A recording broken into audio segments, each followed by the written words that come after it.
I've seen a lot of companies think of information as a story.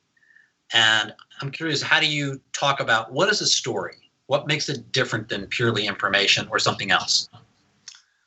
I love this question because I find myself talking about this a lot. Let's imagine that, Vern, we were doing, meeting for the first time and doing this in a place we would prefer to be doing it, which would be the pub with a pint. And let's imagine, I came into the pub and I sat down and I said, "Hey, Vern, I've got some information, or even worse, I've got some data to share with you."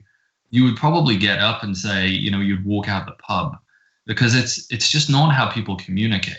If I think about, put ourselves back in that pub, the way that we would get to know each other would be, you would tell me about, your family. You would tell me about your favorite books. If I was in your house, I would look around your house and I would get a sense of who is the person by the art on the wall, or the books on the shelf, or the music that you listen to. You would start conversations. We do, as a species, start conversations with the phrase, "Let me tell you a story." And we might not say that, but when we say, "God, I went on this really great vacation I want to tell you about," or, "Oh, I saw this amazing movie last week," and then we embark upon telling people a story. And so I'm a firm believer that we're genetically predisposed to tell stories and to consume stories. And data and information has its place. If I want to read about how the financial markets are doing, I really don't want somebody to tell me a story about it. I want to look at the data.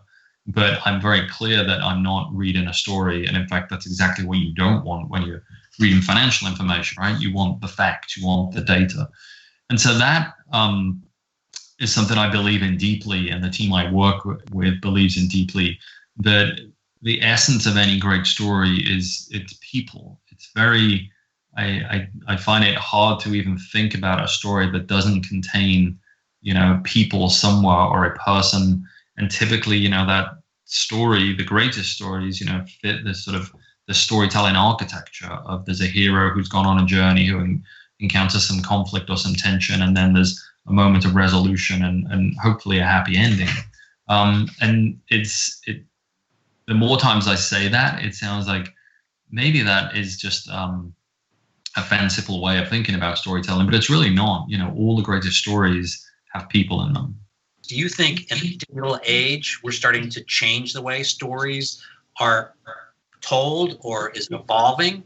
I think it's evolving in that the way that we get to tell stories evolves, and the platforms that we use to tell stories. But the essence of great storytelling, I personally believe, still lies in great writing. And so if I think about, another way to answer that question is, if I think about the people on our team who do great storytelling, what do we look for? We look for people who, have great writing ability, and we look for people who are naturally curious about the world. Curiosity, I think, is incredibly important. So I think the platforms for delivering stories are changing. Instagram, Pinterest, I think, are great platforms for storytelling, and they're much more visual. And I think that's an artifact of, the world that we live in, where visual storytelling is something that speaks to, the limited attention span that we sometimes have these days. But the essence of it remains. If you look at, I'll use an example on Instagram that I find fascinating. Humans of New York.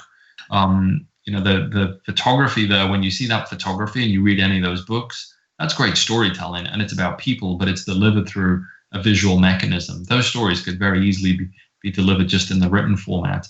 And so the short answer, Vern, is I think the core of storytelling doesn't change, but the delivery mechanisms for storytelling continue to change and evolve.